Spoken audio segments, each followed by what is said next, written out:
All right. Welcome to We Are Something Else, episode 71, Sleep Deprived.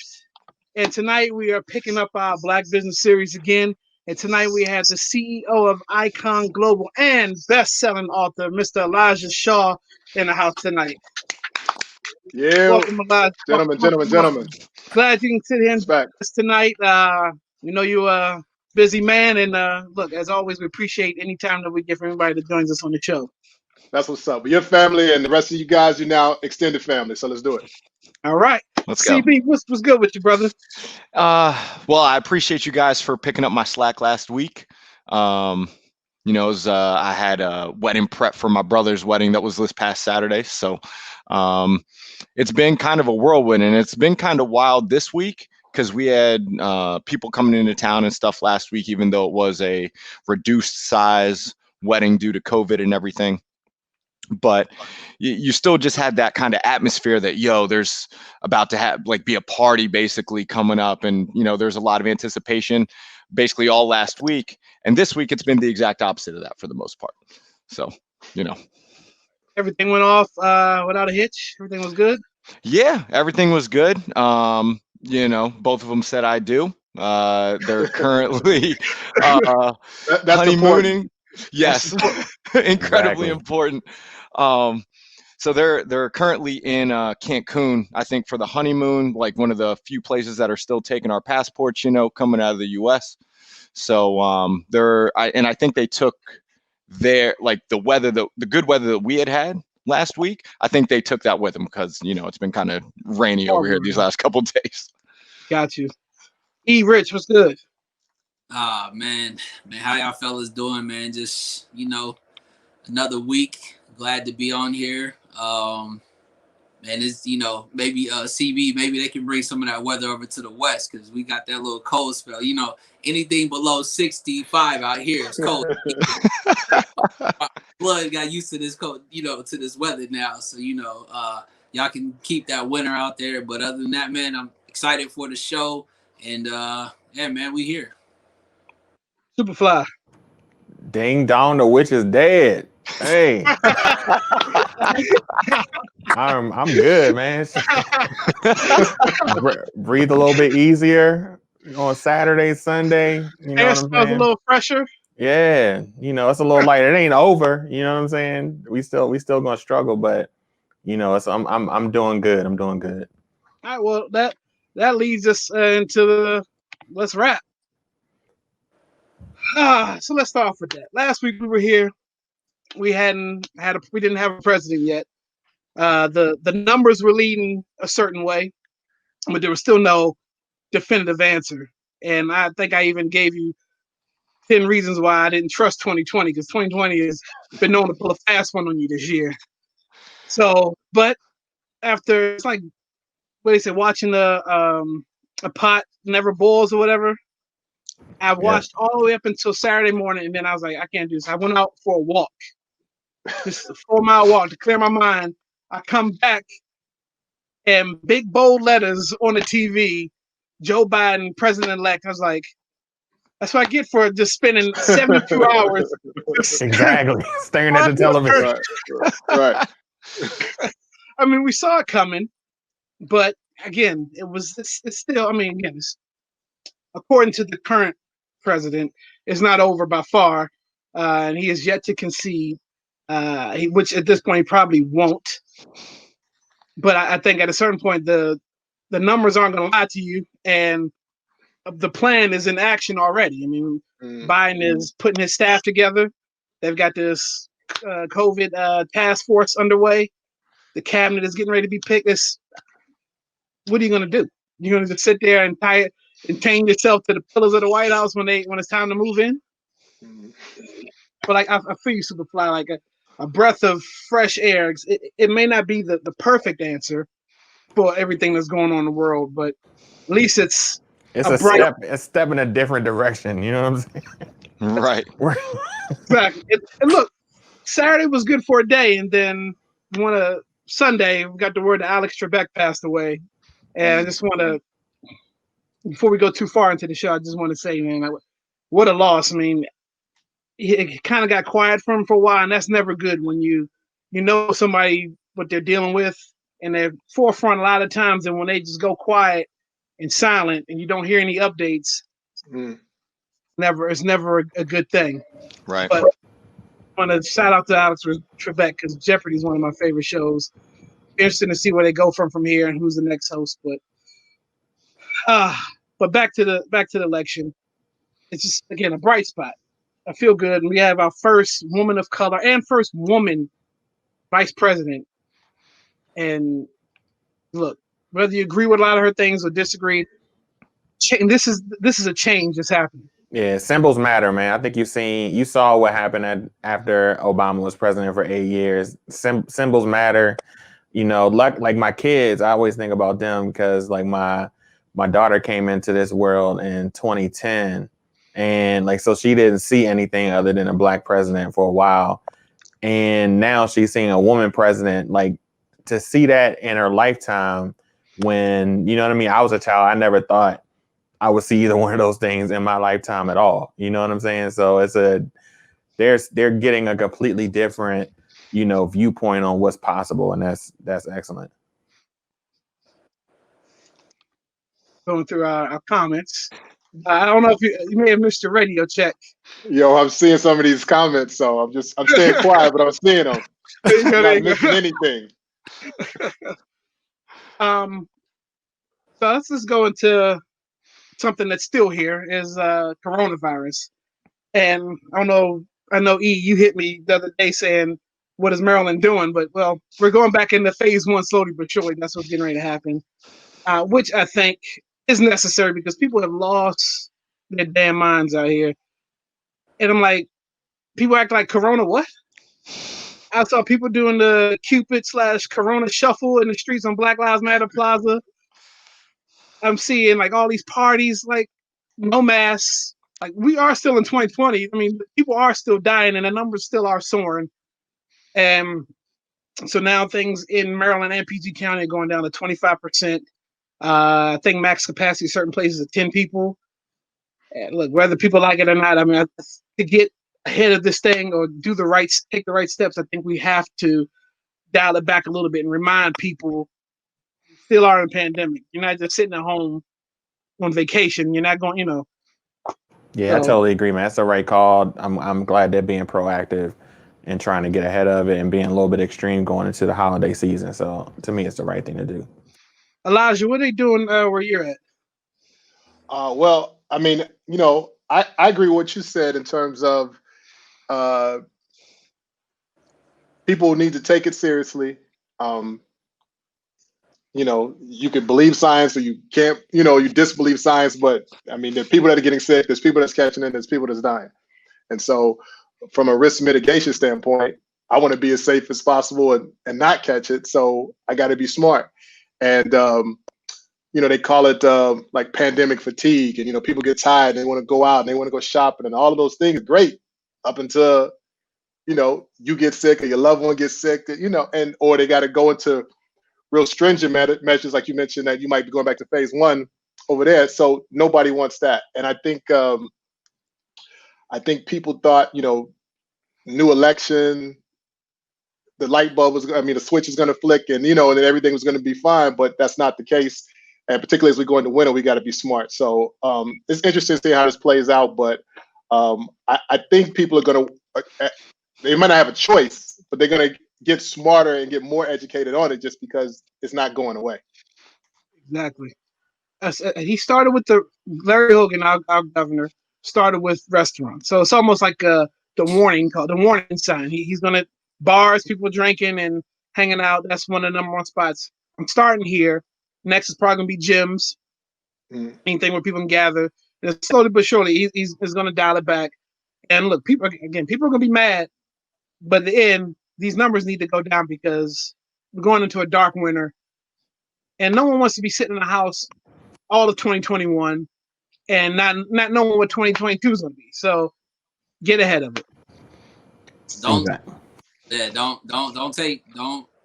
If you don't do one thing, don't do what we doing out here in Cali because we ain't figured it out yet. Because we stay in the red. It's you know, I don't know.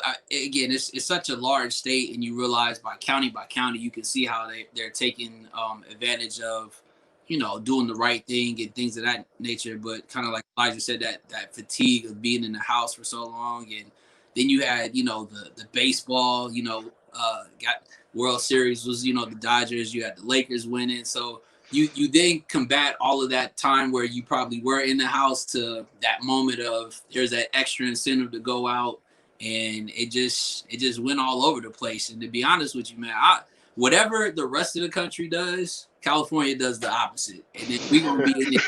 Out of New Florida. So, again, you know, like, and call it the big states. If you look at it, you know, Cali, Texas, Florida. All the states that you would think that should have their stuff together, because it's more of a loss financially on that side of us not, you know, taking advantage of what we should be doing to get everything done. And, you know, on the flip side of knowing, you know, healthcare people, like, they're just in there. And you talk about fatigue on that side, like, you know, they just automatically are like, y'all still don't get it. And we tapped out and we ain't even seen nothing yet. Like, we just now getting into winter and not even see like a scratch of what's gonna happen wintertime.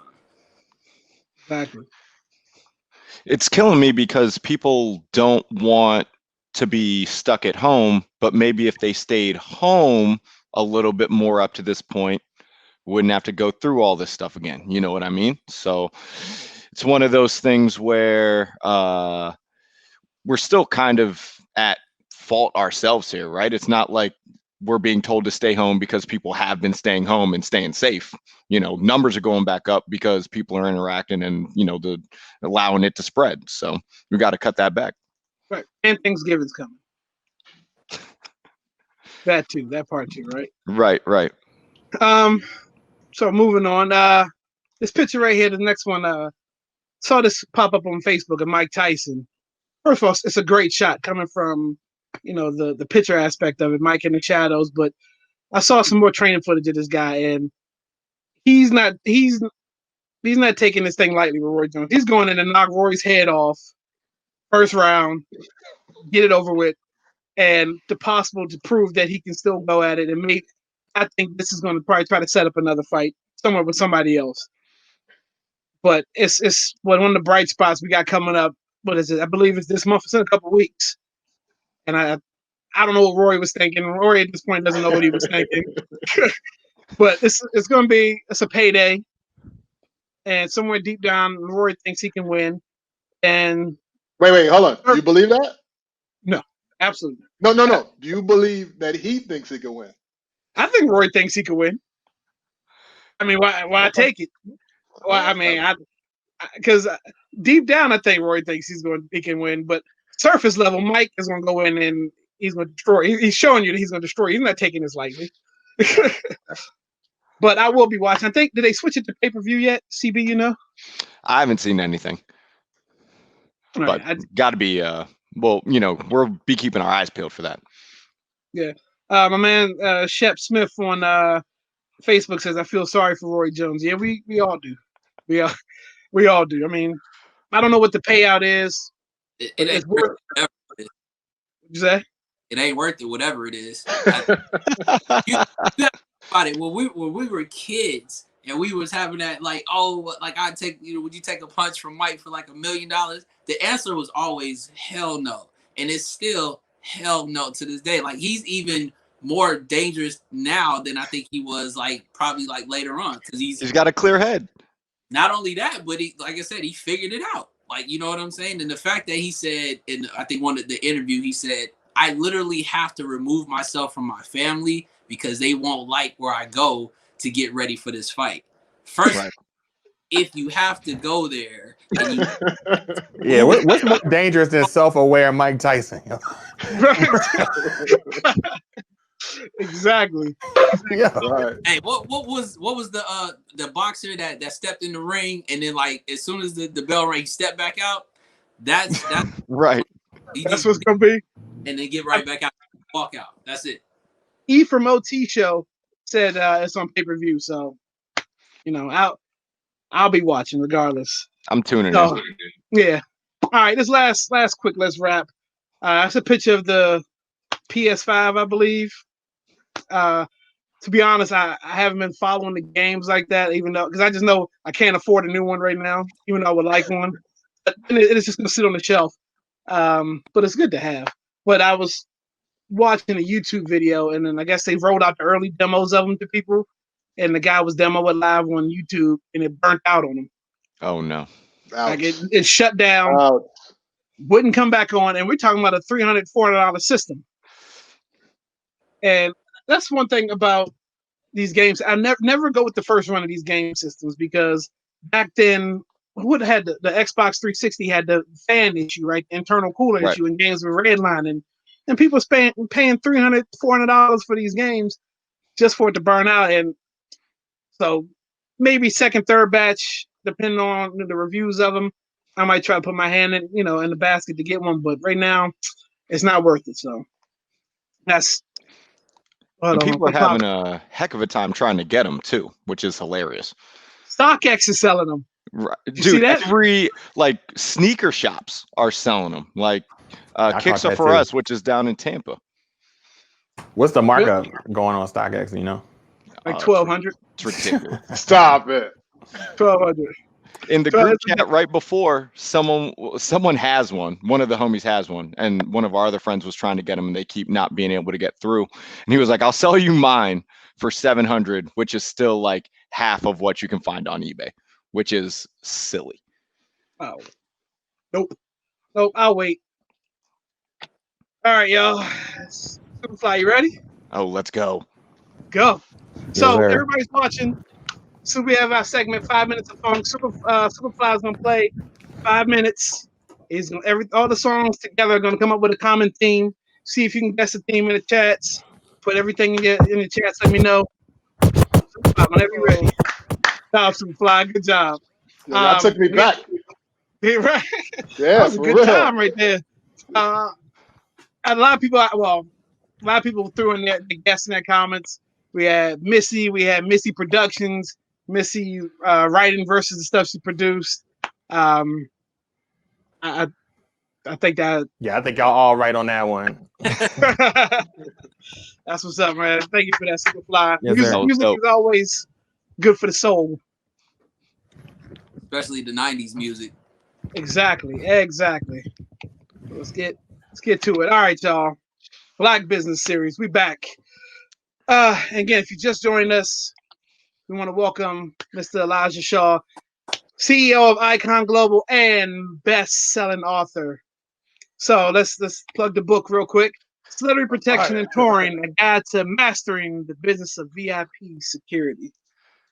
We want to welcome Elijah to the show. So first of all, again, thank you for joining us tonight.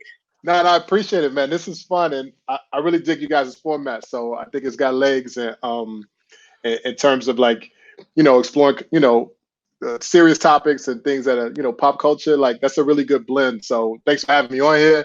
And I got to tell you, I got the comment section on the side here. The people commenting are hilarious, bro. Like I don't know. Yeah, for real. So and you got pineapple in here, so yeah, exactly. Well, yeah, he's a regular. Got it. So my first question is, how has COVID affected the business? I mean, just like everything. The pandemic has touched the whole globe. A lot of businesses have been affected. A lot of individuals have been affected. In terms of my industry, which is the executive protection industry, it's definitely had an impact. The sector that I spend most of my time in is working with celebrities. And so, whether you're an actor who is trying to do a film, film production is grinded to a halt, which is just now starting. They're trying to pick back up and do some things. Or you're a musician, at which point you guys know that, where musicians are making the majority of money these days isn't album sales, it's in touring. And, touring is almost non-existent globally. And so that affects it because people in my profession spend a lot of time interacting with these types of artists that are working in these areas. And so if they're not getting the work, then we're not getting the work in a lot of those cases. And it's allowed us to kind of pivot, explore new opportunities, new endeavors, which again, I think the whole world needs to do, look at things outside of just your immediate circle and say, okay, with the talents that I have, what can I do? And that's one of the reasons that kind of dovetail. I wrote the book before the pandemic hit, but I'm damn sure glad I wrote it because, you know, I open up the mailbox and there's a royalty check in there. So I like that. Nice. Nice. Has your mindset changed on like protocols and things around COVID? Because like, you know, with protection, you know, it's different when it's a virus. You know what I mean? That you could take that home with you and spread it other places. So does that change? You know what I mean? Like some of the preparation that you do and how you think about that. Absolutely. So again, you know, because of the sector I spend the most time in, I think of things, you know, from an entertainment standpoint in terms of how your clients, and right now the clients are interacting. I mean, are groomed to kind of interact with the public, you know, because the more they can connect with their fans, the more the fans buy into whatever it is that they're selling. Well, you can't do that now with COVID because we've got to have these protocols in place. So for us, for protectors, what we have to do is really, you know, learn as much as we can, you know, about this virus, and then figure out ways to kind of mitigate and, you know, create that space so that, you know, clients don't become infected, we don't become infected, but at the same time, figure out how they can live their life as normal as possible, which is the thing that we've always done. It's just now we're just trying to modify it, like you said, for something that's, you know, unseen. Do you foresee these protocols even after, you know, there's a cure or vaccine? Do you foresee some of these new protocols sticking to a lot of things that you may add to your package or what you do? Yeah, for sure. Because I think, you know, one of the things that I hope, you know, if the people in my industry, you know, listening, that take away from this is that we got to make sure that we think more to our job than just like standing next to the client. You know what I mean? You see bodyguards on the red carpet, or you know what I mean? Entering a car, exiting the car. But a big piece is just the research part. You know, the research and the planning and those types of things. And so, a lot of what I see is us educating ourselves in these areas here. So now think about how much more important. It's not just putting a VIP inside a car or putting them inside a hotel room. Is making sure that car is, you know, sterilized, making sure the hotel room is clean and wiped down. And so these are skills that we're going to have to, or talents that we're going to have to make sure that we incorporate into our toolbox and make sure that we educate everybody that's in our circle, you know, the entourage. You know, if you're protecting the client and they're doing all the right things, but the people that are in the entourage is, you know, living wild and crazy, Right. and then they come back in the immediate circle. I mean, you know, just right now we know how the virus is spreading. So we have to make sure that, again, how we educate the client, how we communicate to the people around us, learning these things ourselves, all those pieces are important. We got a question from Elena. It says, Mr. Shaw, how do you deal with a client that doesn't want to adhere to your protocol? And how do you feel about the safety of your team? Yeah. So, you know, the things that's been most effective for me is to present people with the information. And so a lot of times, particularly high net worth individuals, they don't like people telling them what to do. They like to feel like they're part of that decision-making process. Right. So all I'm trying to do is get you information to help you make that decision.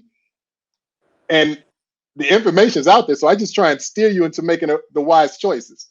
And so you can see people making bad choices. I mean, you see, like, you guys turn on CNN and you see these guys that's like, yeah, I don't believe in the virus and I don't believe in this. And then they catch it. So, I mean, come on, like, you know what I mean? Like, the people who don't believe in it catch it. So, you know, so I collect those news articles and these interviews and I show it to the client and I'm saying, hey, look, and then you can see how this impacts your bottom line. And really, you know, the people that have a challenge with it outside of it being an inconvenience, they have a challenge because it affects them economically. If your business is stopped. So that's why they don't want to believe in this. I understand that. So it's the same thing with these celebrities. If they're not into it, they're not into it because it's affecting their pocket, right? You know, if they can't go to the club and get a bag, you know, they're not trying to hear this, right? The problem is that if you can show them like, yo, if you do this and you get, you know, laid up or out of commission or something like that, you can't get that bag in the future. And when they see it like that, they're like, okay, I get it. So I spend a lot of time on these calls when they're talking about, these big major production companies that do touring, and they're trying to figure out how they're going to make touring work. And, we're going to create it where we're going to check, Live Nation just released some things where they're talking about they're going to do these COVID checks on your phone. And that's basically going to be how you get your ticket. You can't buy your ticket until you have your COVID vaccine check or something. So they're trying to think of all these different ideas to make it work. But the one thing that is that if they introduce something and it doesn't work, it's going to set everything back.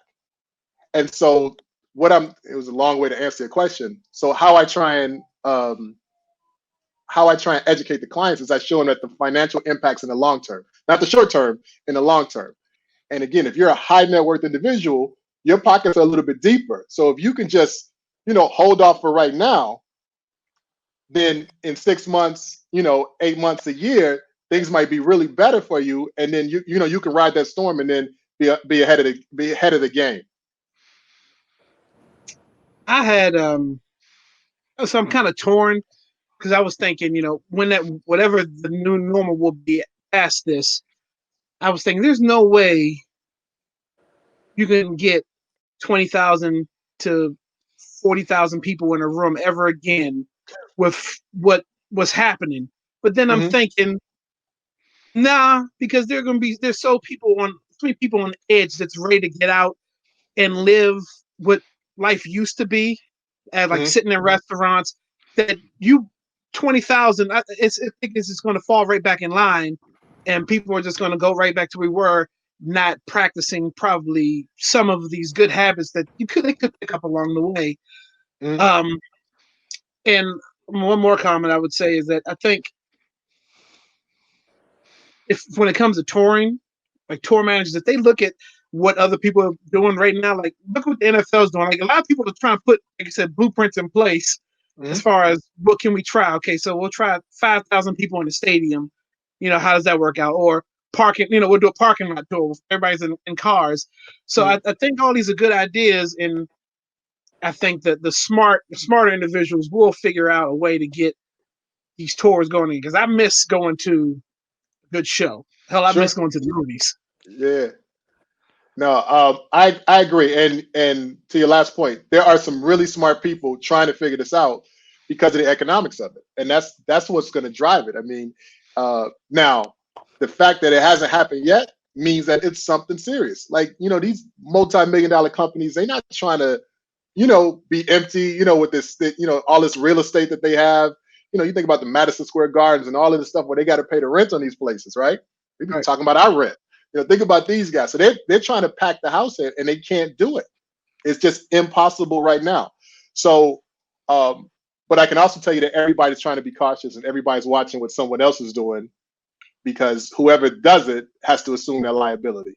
And that's why I think things are going slow. There will be shows that will open up in some way, shape, or form, but it's just a matter of when and how. I'm a movie fan too, so I do miss the theater. But I watched the movie theaters try and figure out, like they were trying to you can get a movie ticket for like 25 cents or something, like, what I mean? But it's still not addressing the problem, and, one of my favorite directors did drop the movie Tenet, and he was like determined to, put this in the theaters. And I was like, yeah, all right, I'm gonna catch it on, when it comes to Apple, because I'm not going there, bro. So it is what it is. Right. Fellas, you got anything? Yeah, I got a two-part question for you. Coming from the physical security side of the house, what's something that when you say you have these celebrities and you're housing them in hotels, I know you have to do the preparation of understanding the hotel schematics and knowing the ins and outs. Has there ever been a time where you've got pushed back from a hotel and like last minute where you couldn't have the access that you wanted to have? And I also noticed doing the walkthroughs and things of that beforehand. Do you do that personally, or do you have somebody within your team go take care of that to view the location, identify the points before you go to that, or have your option where to go? Yeah, it's a combination. So to the last part in terms of who does it, so we call that the advance, and it's basically trying to get as much information About that. Yeah, see, Pineapple just nailed it, right? That's out here. So so yeah, you want to get eyes on that and get as much information as possible prior to bringing the VIP into that space there. And then in terms of resistance, I mean, just like everything else, you know, you're going to encounter personalities, and then I try to tell people, like, I know martial arts, but I do verbal judo way more than I do hands-on judo. And so it's just overcoming those objections. Everybody has a different technique. Every person has a different button in terms of what their lever is, and then it's who your client is. If you've got just starting out, fresh off the block, all these guys a couple mixtape rapper versus A-list celebrity, one is that wheel is gonna grease. The access is gonna happen a lot quicker than with the other. So it just depends, but it comes with the territory. And then in terms of who does it, sometimes it's just me. Sometimes I have a team. It's obviously the more people you have, the more effective you can be. But it really just depends. We got a question. How long do you feel this will be the new norm based off your experience with 9/11? Wow, I mean that's heavy. I don't think we've seen anything like this before, so this is something new. But using 9/11 as an analogy, you saw how that changed the world in terms of just getting on an airplane. You know what I mean? And so how to TSA now and all of the things that happened in terms of the authority the law enforcement had and et cetera, and the powers that the government had. And that, while horrific, didn't affect the globe. This affected the entire world. So I can't really call it. I don't know what's going to happen. And particularly, I'm watching today on the news and it's talking about how cases are going up and, things haven't changed. And then the winter's supposed to get worse. So I don't know what this is going to turn into, but I do know that there are some other lessons in the past. So whether it's, going back to 9/11 or just taking a look at the other epidemics that we've had, and even when everybody talk about it was like the Spanish flu, which killed so many people. Like, so there's other lessons in there. And I remember this is a little bit of a tangent, but I was reading about the Spanish flu thing, and there were people there that did like mass protests where they didn't want to wear masks, and they said it was like people taking away their freedoms and stuff like that. So it makes sense why they're doing it right now. You know what I mean? There's no difference. Nothing new under the sun, right? Exactly. There's nothing new, bro. So so I think it's going to be some what you say earlier, like some dark times, dark cold winter. Like I feel like that's going to happen, and I think there definitely going to be some changes to people's lives, and there's going to be some changes to what we call our freedoms, and because of that, there's going to be pushback. So it's going to be challenging. So I'd say we got busier with 9/11 now with the pandemic. Yeah, I mean, I definitely agree. So what Eric is saying is that, because of that, there's a need for people who understand and can take care of things. I do some work in corporate America, and I know that they're like trying to figure out how that they can help their executives, because again, these people, run multi-million-dollar companies, billion-dollar companies. You can't afford to have them or these key people get sick or affect their stocks, etc. So we do protection work, and that's not just protecting the physical body, that's protecting the brand, you know what I mean? That's protecting the images, all those things. And so if you know what you're doing, you can survive this economically. I had a question on the touring side, because a lot of this is interesting stuff for people who may not know. So when it comes to touring, obviously you get a list of dates of where, when and where the shows are going to be. So you know ahead of time how you have to scope out the scene. When it comes to tours, how early do you like to advance the next city before you move on? Yeah, I mean, as much of a runway as I can get, I'll take. So that also again depends on the artist. So if it's a smaller band or something like that versus an international act, you get more leeway. For us, we want to work. I try and work closely with the booking agent, because the agent's going to know this stuff even before the contract gets signed.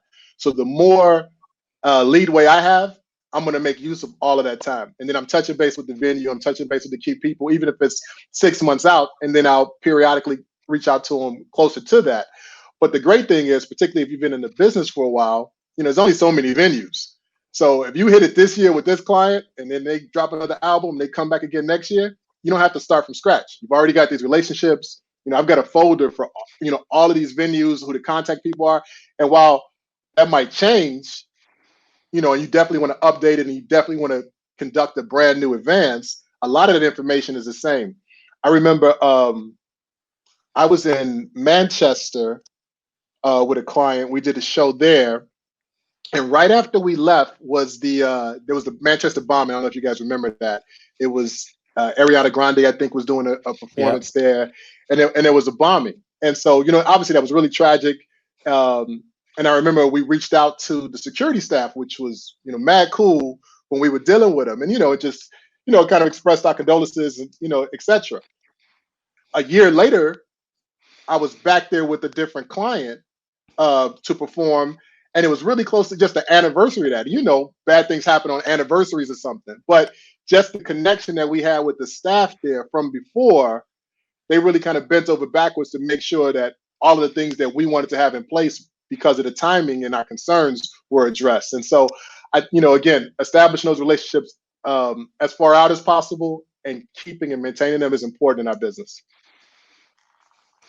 Yo, I hope I'm not boring like the people that normally watch this show, because if that's the case, maybe Superfly better just jump on the table, drop some shit in, just whatever. I don't know.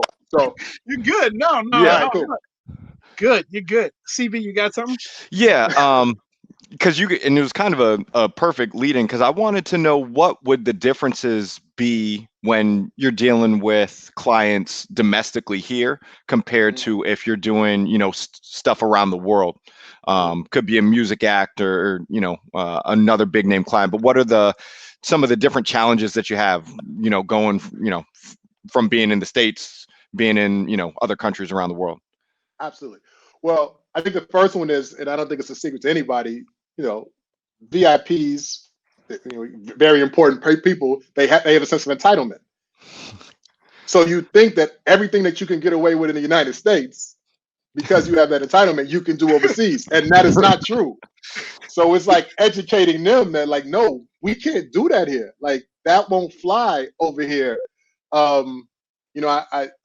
remember being in a situation in the UAE where we were there for a performance, and it's a beautiful country, and we were in a VIP section at this performance, and I looked down from the box and I saw the assistant who had went to go check on the car.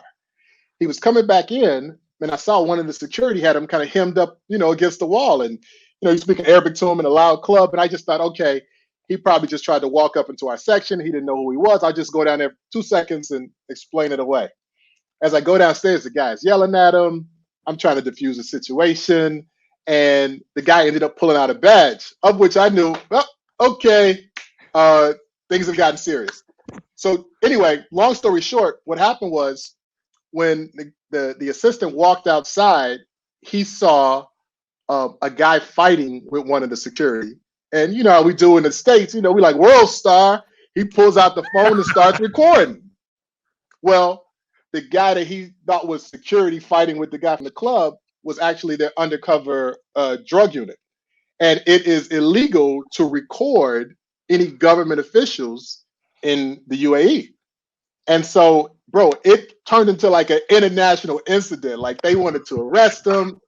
They were gonna. If I hadn't have saw them, they were gonna put him in, and it was an unmarked squad car, and just drive away. Can we just also take stock over how many hats you worn throughout all these stories you told so far? I heard financial advisor, counselor, mentor, public health specialist, and now we talking about what's this, like diplomatic? I was a negotiator right there, bro. I tell you that one for sure.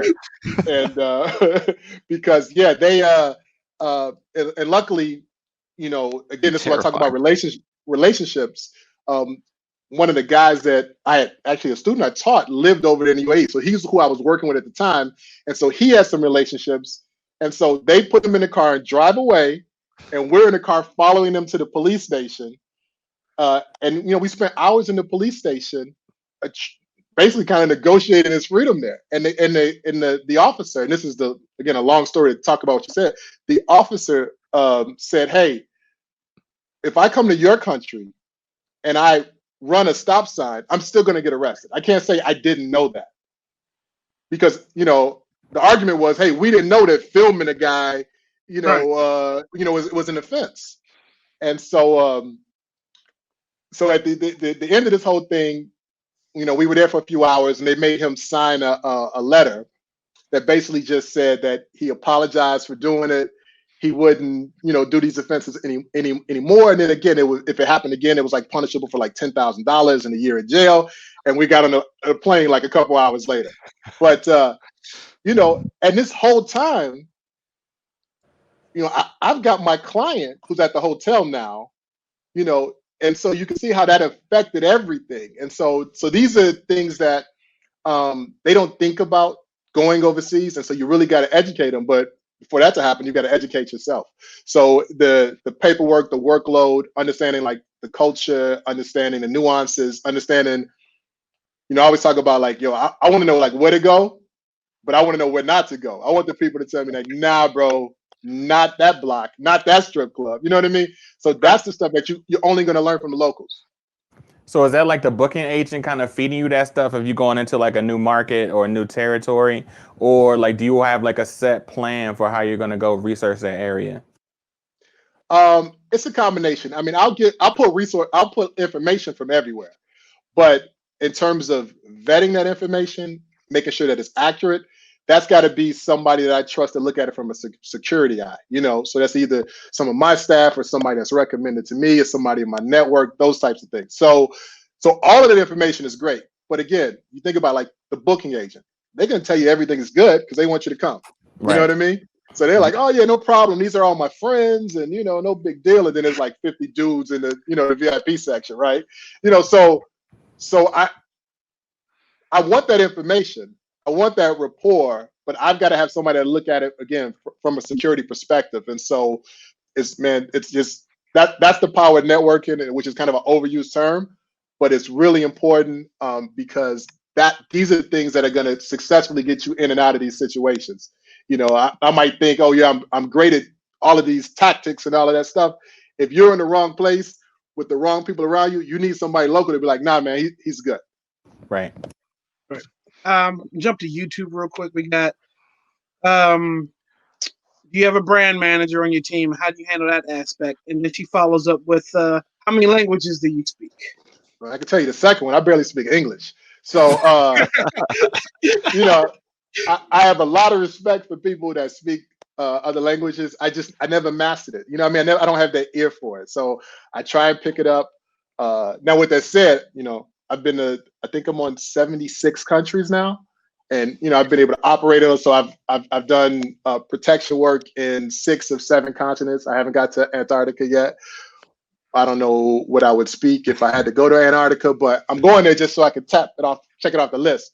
But in terms of the brand itself and brand management, it's a combination. So I'm always acutely aware of the client's brand.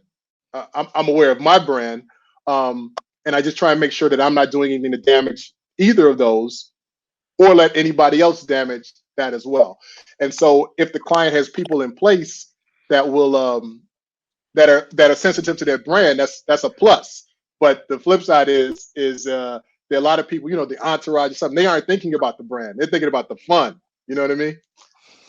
Yo, what did I miss? What did Pineapple just say?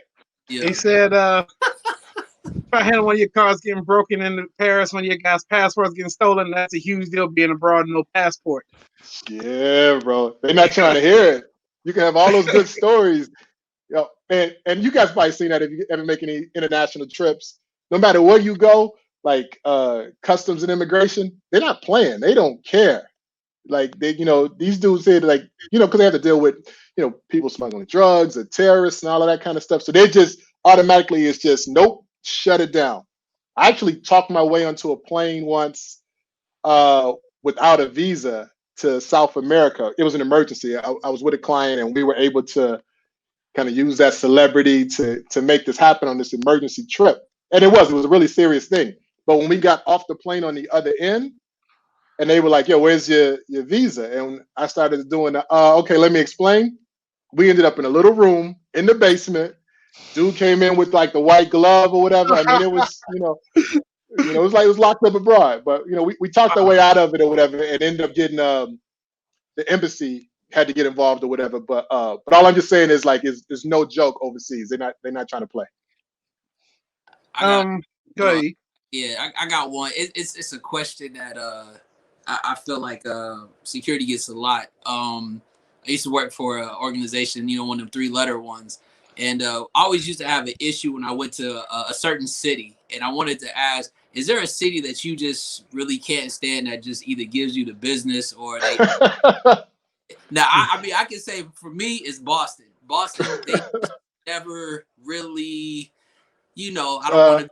But they've never really, embraced us, when we would come and do, the ceremonies and try to do the day before, leg work. I know there's got to be a city or two that just, constantly wants to give you just all the hell in the world for you to do you just trying to do your job. You know what? I mean, there might be, but I look at it as a challenge, bro. Like those things, I'm all about overcoming objections. You know what I mean? And that's part of the reason I think I love what I do is because it's like a puzzle, and if you put the pieces together right, it works. And so when I get something like that, I'm just like, all right, how do I crack this nut? How do I figure this out? So a lot of times I interact with with people who, from a corporate standpoint, whether it's in politics or again or in corporations or something like that, and they've got their security teams. They're like, yo, who's the dude with the tattoos on his neck? You know what I mean? So they might automatically start coming in with this barrier up, thinking I'm homeboy security. And then I was like, all right, cool, no problem. And then by the time we end up interacting or I figure out what those objections are, we're good to go. We're golden. You know what I mean? So yeah, there are places where I know I'm automatically going to get friction going in because of the environment. But usually on the back end of that, everything is like taken care of and resolved. So. How do you handle clients that are overly active on social media and then they put themselves at risk? I give them examples of how that goes wrong. I mean, you know what I mean? So that's the biggest way, because you can't tell a client no. You can't tell these people like, no, you can't do that. They don't understand that language. So all I do is I show them where, okay, this person did that. Look how that turned out for them. I know you wouldn't do something like that. And they're like, yeah, that's the way that's most effective for me. Because if I can show them how it affects their pocketbook, they usually listen. You know what I mean? And there's a laundry list of that. I mean, you guys, you can check out on the blogs and Instagram and all that kind of stuff. So you see when people are putting information out there, and then you see what's happening when people get a hold of that information. And today, from a digital space, and even in like, it's going to be worse too because of the pandemic. You have the celebrities that are interacting, right? You have these, that are on social media because they're trying to figure out how to connect with their fans and engage with their fans, particularly now because they can't tour. The movies aren't coming out as often, all those types of things. So they're trying to engage with them more. And then you have these personalities, the people that are on Twitter, that, that are on the gram, who are reading this stuff and seeing this stuff and thinking that, oh, they're talking right to me. When they say, I love you, like, oh, they're saying they love me. You know what I mean? Like, I'll be at your house tonight. You know what I mean? And so, bro, and just jump on TMZ. There's a laundry list, people jumping over fences and ending up in, inside the crib and, and going to find out who the nanny is. Because especially kids, or the youth, I should say, they're way more savvy with social media. You know what I mean? And they understand that you can pull a lot of data off of the internet, and you can use that for good, or you can use that for bad. And so, anyway, to your question though, when those things happen, I just collect all of those things and I send it over to the client. I send it over to client's management, the agents, and go, look at this. I know you wouldn't do this because of this. You know what I mean? And sometimes it takes a long time to sink in, but there've been some really big stories, man. I don't have to name any names, but there's some huge stories about these breaches and this information. You know what I mean? A VIP will say, "Hey, I'm here," or "Hey, I've got this jewelry on," or "Hey, this," and then the wolves see that and they're like, "Great, you made it easy for us." That actually, real quick, that actually jumps into some like question I even thought about. But like out here in LA, a lot of things happen. A lot of celebrities live in a centralized area up in Calabasas, which they just keep. People ain't gonna get up there, although it is pretty tough to get in that area because they don't be playing. But the question I have actually goes from how would you, or what do you say to the celebrity that's about to go on tour, that's leaving their compound or their house unattended? Do you give them like, maybe you should have somebody sit on the house while you got, because clearly they're, like you said, the whole social part of it. Oh, I'm about to be in such and such. They just like, well, damn, you're gonna be gone for 4 days. That's plenty of time for me to park up and figure out how to get in your crib, knowing that you definitely got stuff in there for me. Facts. The short answer to that is yes. So I would recommend security. And then, the dirty secret is even rich people don't like to spend money. So the problem is that, like, okay, you'll buy, the Ferrari, but you don't want to spend X amount of dollars on security, right? So what I do is I show them how, if you spend, this annually on estate security, right? Somebody to watch your house while we're on tour, that actually can save you money, because if somebody breaks into the crib and, they take all your sneakers, or, they hit the safe, or they just, post up on social media, lounging in your pool, that damages your brand, right? That makes you a clown, and then nobody wants to buy into your gangster image or whatever that is. You know what I mean? So basically, I showed them the value in that, and that's definitely there's something to be said. So yeah, it's a residential detail. It's a great opportunity for people, again, in my industry. If nobody's touring right now, right? But I've got these skill sets. Why don't I spend that? Use those skill sets to be at the house. So somebody might call it boring. Other people say this is a great way to, you know what I mean? Exactly, get that check. How do you handle your clients and their vices? I mean, I think it depends on how you define a vice. You know what I mean? So clients can do whatever that they want to do in terms of what I will and I won't accept. That's on me. And I have a training academy, and when we get on the subject of ethics, and I always say that you can't teach ethics. And the reason why you can't teach ethics in a public setting is because most people just say the right thing. You know what I mean? So that's not the thing that you might not do. You might do something else, but in a public setting, you're just going to say the right thing. But everybody should have an ethical line. And then they say, okay, at this point here, I'm not crossing that. And so that's what I have. I have this line and say, all right, this is acceptable, this is not acceptable. And what's acceptable for me might not be acceptable for CB, which is fine. You know what I mean? But whatever that is, you should stick to that. And the problem is that when you hear, like people in my profession that end up getting in trouble because of something that their client did, it's because it's not something new. The client was always doing it. They were always doing this type of dirt or whatever. You know what I mean? If you say, okay, I'm a bodyguard and I'm going to be a bodyguard for, one of the Mexican drug cartels, at some point, like, you're going to get popped and they're going to say, you work for these dudes. You know what I mean? So, so if that client is engaged in some behavior that's illegal or whatever, then you have to say, okay, by default, I'm going to be associated with that. Do I want to be associated with that? And then you could scale that to whatever it is you want, whether it's, they hanging out with the chicks and they're married, or, they're really heavy on, the perk or whatever that is, you would have your own line. But whatever that is, when it gets to a point, you got to walk away. And just like anything, if the money is good, people have a problem walking away because you're walking away from the check. But there's short-term wins and long-term wins. And I know a lot of people in my profession that have, jail time, you know what I mean? Lost their professional licenses, all of these things because of something that the client did or something that they turned a blind eye to and then later came back to bite them. Now, we've all been to a venue or an event, whether it be boxing, basketball, wrestling, concert, and we always see that one fan that wants to get close or engage, right? Jump the barrier, hop on stage, whatever they do. Yeah.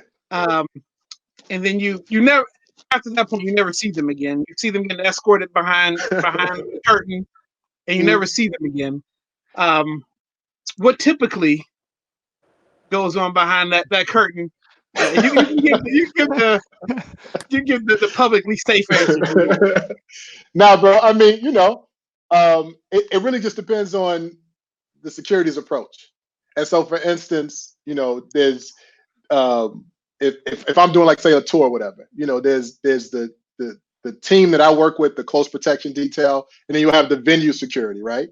And so I don't know those guys with the venue security. Most of the time they're trying to be helpful.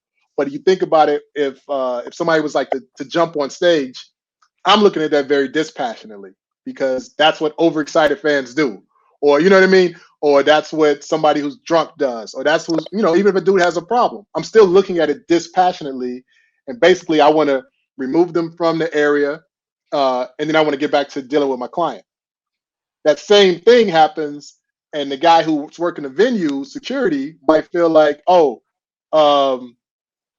I messed up, or I don't want to mess up your algorithm or something. You know what I mean? We try and get all this streaming money. So the guy might say I messed up, or he feels embarrassed, and now he wants to put hands on the dude or something. So part of what we're doing is having these talks with him ahead of time, and it's just like, yo, if somebody were to get on the stage, first of all, we'll deal with them at that point, and then all I want to do is. I hope I'm not giving up too many games for these overexcited fans that want to jump on the stage. But at that point there, I just want them removed out of the venue. Like, if you guys want to get them arrested and do all these other stuff, trespass them, you can do all of that.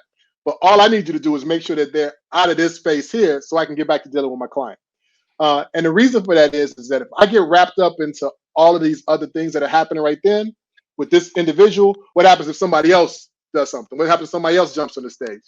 And so there's that. And then the other thing, again, is that I'm worried about my brand. I'm worried about the client's brand.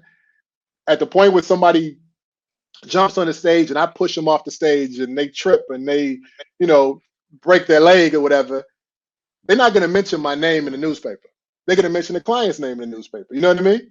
And so even though I was doing the right thing, the client still got negative publicity about it. And you might end up sitting on the bench because of that. So all of those pieces are important to us, and we got to make sure that we're paying attention to.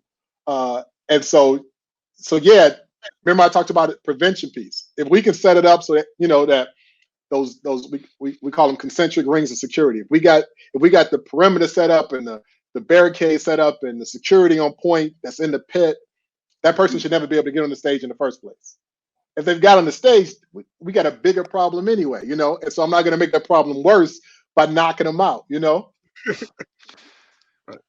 I could knock them out, but I'm not going to knock them out, you know what I mean? Don't get it twisted. Yeah, exactly. Yeah, right. It's not all diplomacy, but that's when the physical judo comes out. Right. I have one more question, but fellas, you guys have any more before we phase into the next part? Now we better transition because the security game is interesting. Yeah. So my last 3 hours, right? my last question is super easy. It is like when you're on tour, and say you're a physically fit person, and meals matter to you. Like how are you planning your meals and like getting your nutrition that you want to get, or workouts too? Facts. No, I mean the biggest piece is, bro, is you got to have self-discipline, and the reason is because I hate to say this, but take a look at like law enforcement, right? these guys go to the police academy and they're fit and they're in shape or whatever, and they're ready, right? And then they're on the force for, a few years, and they just sit in a squad car and, they get those sandwiches or whatever, and they just get bigger and bigger and bigger, right? They still got the same job to do, but that it became easier. You know what I mean? You kind of lose that edge. And so the same thing with touring. So in touring, once you end up in that routine, then all of a sudden that, he's like, oh, I got this. And then, I'm going to sleep in because I'm tired, so I'm not going to go to the gym. We got craft services, you got catering at every stop, right? So you got all the food that you want. So of course it's easier to eat the pizza than it is to, to grab a salad. So that self-discipline is important. And I really try to make it a priority on my end because I've been in the game for a while. So I'm getting older. The young guys in here, those are my competition in a sense. You know what I mean? Because, you're not going to get rid of me that easy, And so I got to make sure that I optimize. And so, yeah, it's the self-discipline. It's being tired, but make sure you get out of bed enough time to hit the gym, or at the end of the night before you go to bed, you hit the gym. It's staying away from the easy stuff like the pizzas and all the sugar and the drinks. All that's easy. Particularly touring is bad, but what's worse is at the studio. Because at the recording studio, once I get the client there, I'm not doing anything. You know what I mean? So you're just sitting, waiting for them to be done in most circumstances, So you still got to be on point, but everything is downshifted. And then again, you're at the studio 8 hours, 10 hours, 12 hours. You're doing recording for a week, a month. I worked on an album, the client recorded for 6 months straight. So you know what I mean? So at that point there, you can think about it like if you don't have that drive and all of these amenities are at your disposal, you walk out of there, you're like, man, bro, I went up 3 pant sizes. So it's the self-discipline part. Okay. As we transition, we want to thank Elijah Shaw for joining us for our Black Thank you Business guys, man. series. I did a lot of talking. Amazing. Appreciate your time. Look, you dropped a lot of gems and jewels. We appreciate your time. So I gave you some homework. We asked all of our guests these 2 questions: top 3 movies of all time. Yeah. Top 3 albums of all times. So let's start with the movies, and then we'll go to albums. All right. So top 3 movies. So my favorite movie. See, I need to know what other people's answers were, so I don't be too crazy. But my favorite movie is Star Wars. So like, dope. So, anybody else? Oh, yeah. I just finished up the Skywalker series. All right, yeah. Yeah. So my favorite movie is Star Wars. My second favorite movie is The Godfather, and my third favorite movie gets a little bit more obscure. It's a movie called Blue Velvet. The director's name is David Lynch. He's one of my favorite directors, but it's kind of out there. Yeah, you guys might know. Yeah. So so those are my top 3 movies or whatever.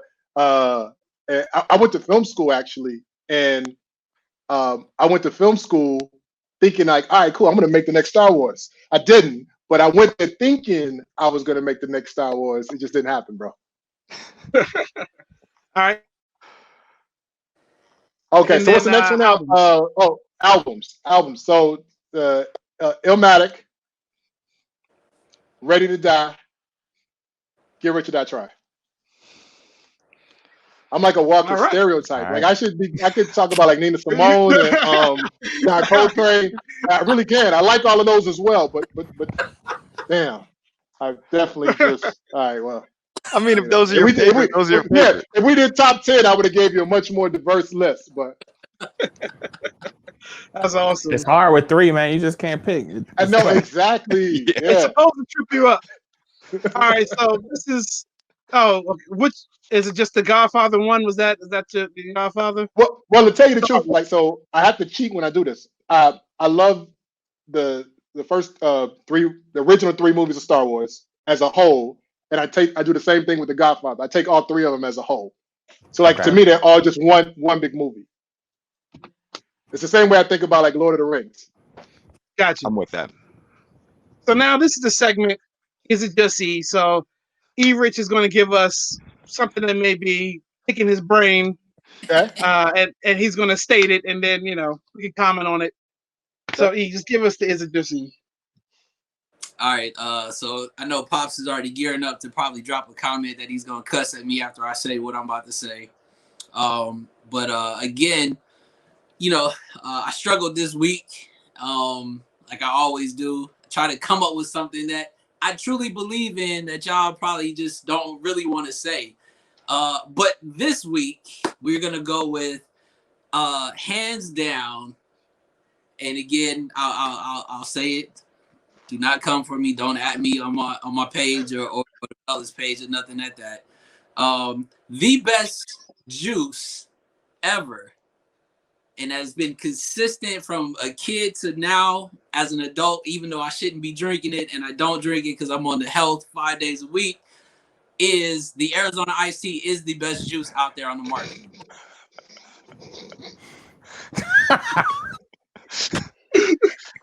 Say something. And I guarantee I'll rebuttal the hell out of it. I promise you. Can I start this? Like, Go for it. Go for Please. it. Please. Yo, that's not juice. How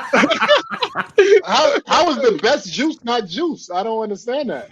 Yeah, how much juice is in Arizona? Like, y'all asking for schematics. Y'all asking for me to back the statistics, right? Listen, Arizona iced tea has been the same. Like, it's been 99 cents since 1992. Since 2020, it's still the same 99 cents. It never failed us, not at all. All I'm saying You is said Arizona iced tea is juice, though. Like, it says iced tea in the title. I don't even think it's iced tea. But, Right. Exactly. Sugary substance in a bottle. Iced tea flavored products.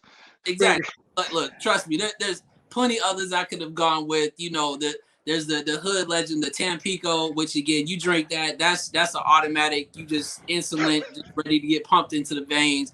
You got the Simply products, which That's what I'm saying. Simply good, but they trash. The Ocean Spray, which when we were kids was good, but now I don't even know. That's strictly sugar just mixed up and it just dilutes. That's all that is. That Arizona iced tea, hands down, for the win. 7-Eleven, you go cop it, 99 cents. Cleo, you know what's up. You used to get them when we would be at the field and you would get a beef jerky. Pause. you Richard bullying you into getting Arizona iced tea. Get your iced tea. Look, long as you didn't say Hawaiian Punch was the best, look, whatever, man. The Arizona iced tea is okay. It's not the best, but whatever. That's how I know I'm old and washed, because I'm like, I can't even remember the last time I had juice. Like, I've been on water heavy. I'm old, man. Good man. Washed. Right. I didn't say I was consuming the Arizona iced tea. Yeah, I feel you, right. But because I would say automatic. Now, if you want to get to the older type, we'd be on some old man. Let me tell you the best water out there. Exactly. We'd be having a battle. Fight about some water, right? Right.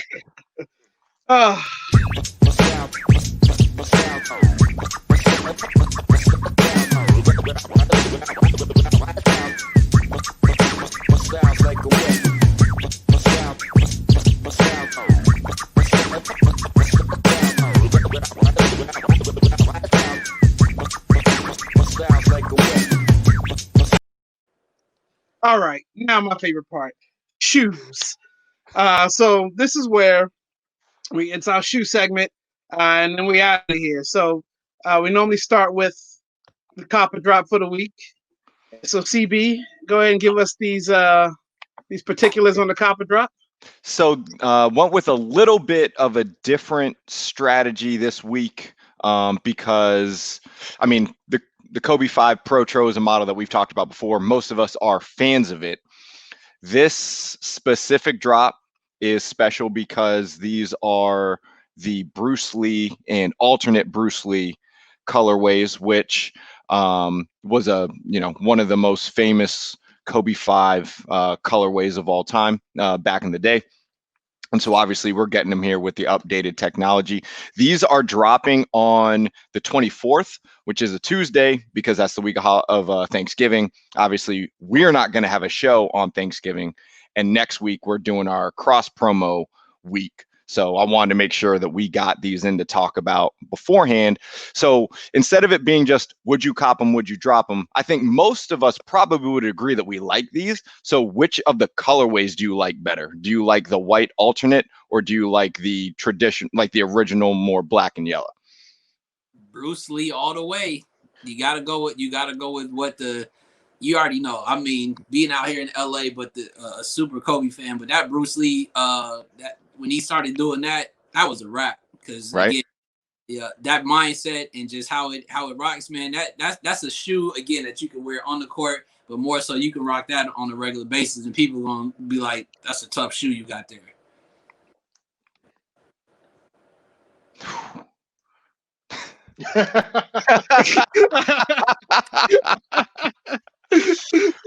Well, Pops wouldn't like any of Roya's reviews.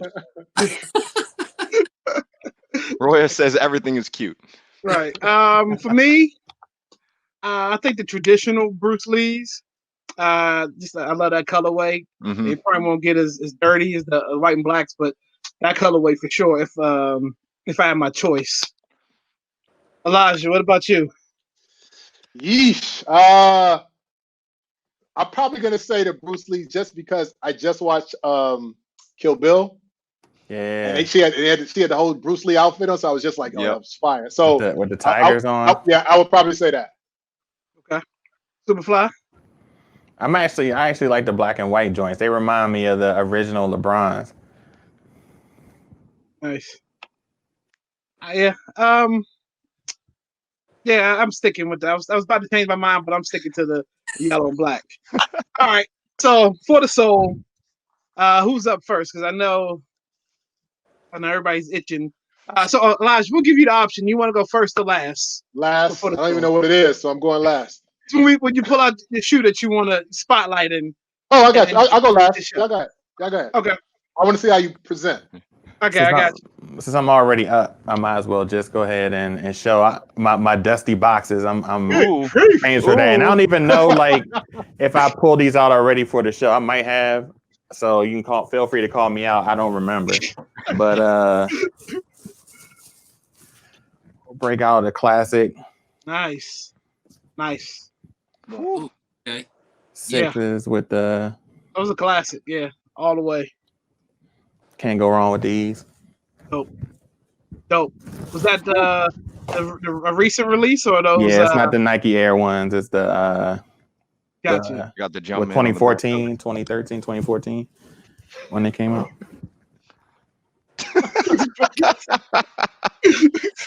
Yo, your comment section's on fire. Hey, that's what they do. That's what they do. So, you up? I'll go ahead and go next. In honor of the L that we that all of us took on what was that? Yesterday. We were Damn.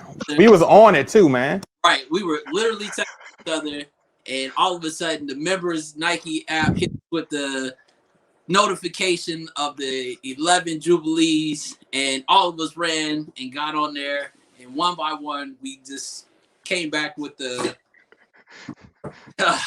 crying emojis.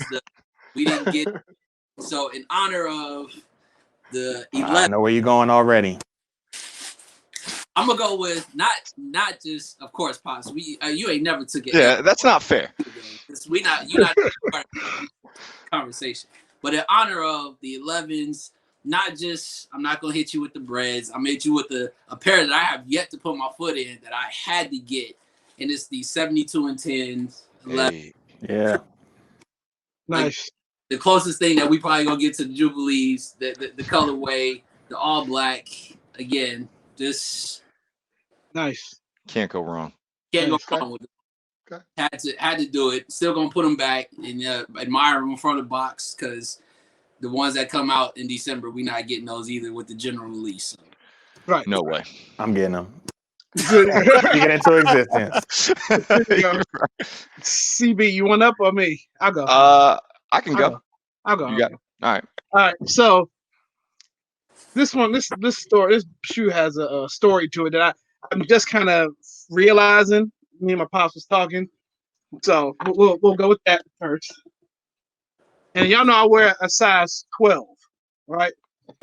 But Pops had these he brought these home one day, right? Size 13. I wear 12.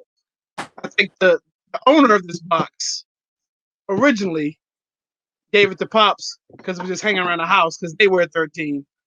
So it's these right here, and I got these years ago, and I was sitting on. I didn't put 2 and 2 together. Yeah. So these the original cool gray 11 lows, and I've only worn them a couple of times. That yellow, he's got the old probably can't see how that bottom gets that milky little dirty yellow. Yeah. Oh yeah, the cereal milk. There you go. So yeah, nothing new, but just something that's in the collection since that's what For the Soul is all about. Those are clean. That is what it's all about. So I'll switch it up and I'll go with something a little bit more new. There you go.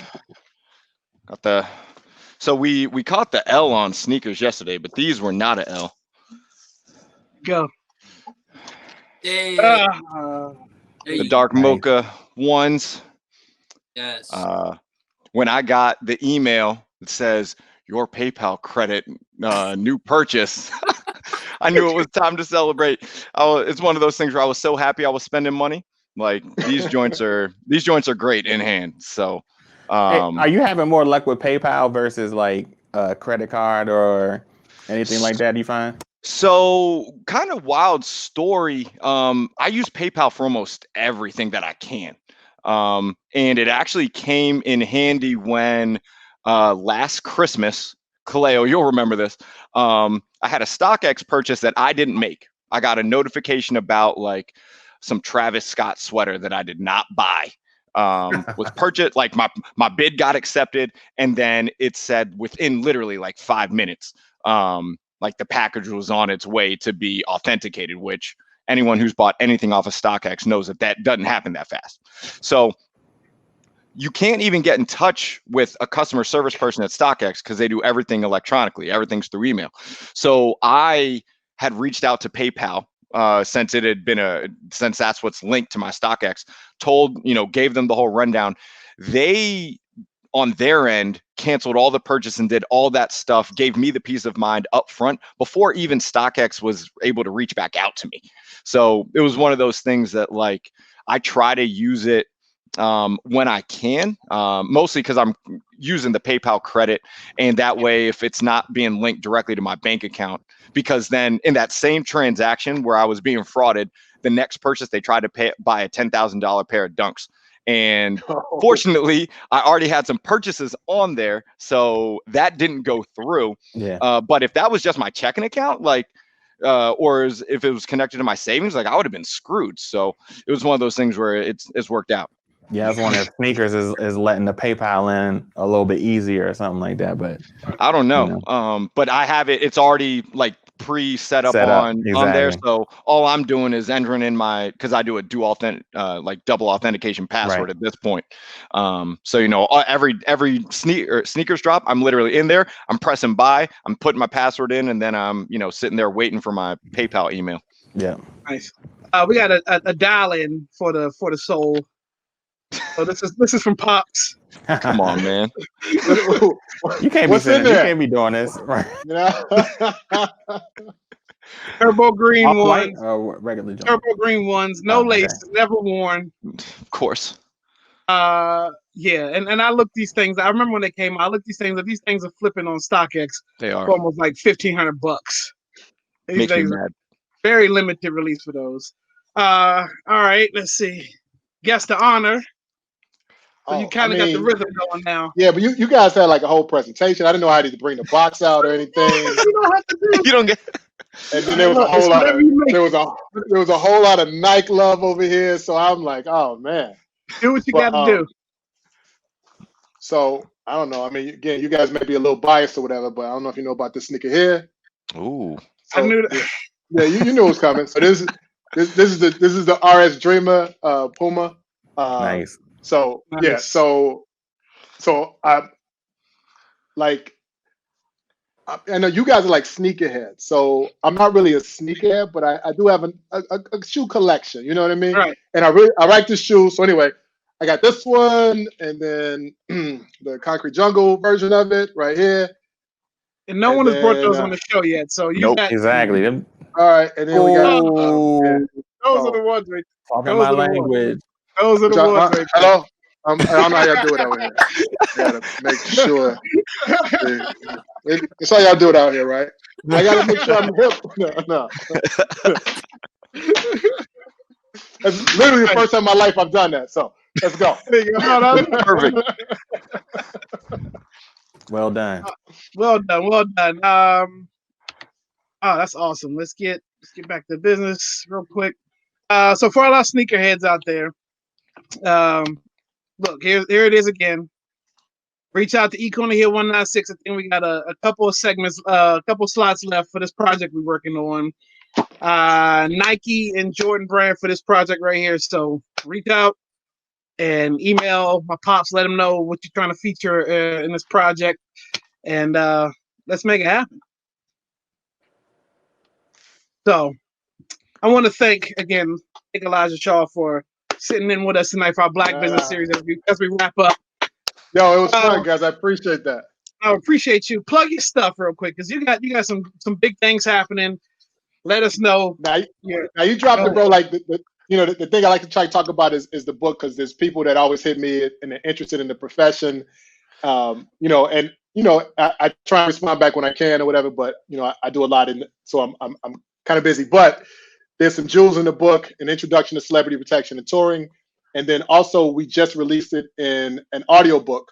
And so it's on Audible, iTunes, Google Play, all of those joints. And so even if you don't want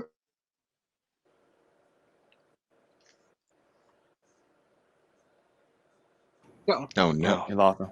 Oh no! Did he freeze? At the very end. Oh man! There you go. You back.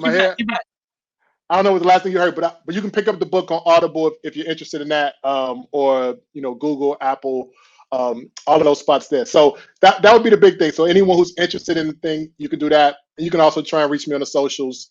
I'm on all those things: Twitter, Instagram, Facebook, LinkedIn. So feel free to hit me up, and I'll try and respond back if I can. But I enjoyed the show, man. Thanks for having me on. I appreciate it.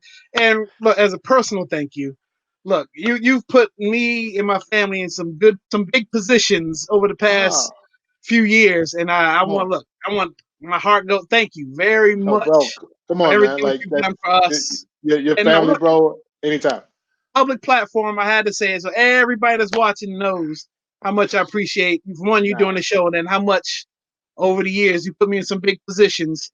And it's nothing, bro.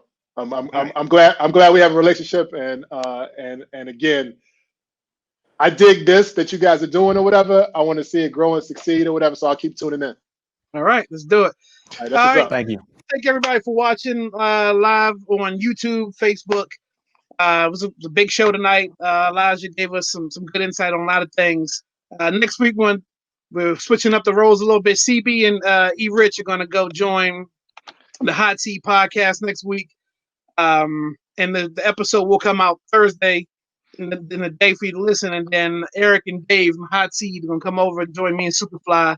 And we're just going to have a little mashup show and just make it happen. So that's all we got. I want to thank everybody for watching again. Hang on in the room while we end this live, Elijah. And that's it, y'all. We are something else. Peace. Salute. Peace.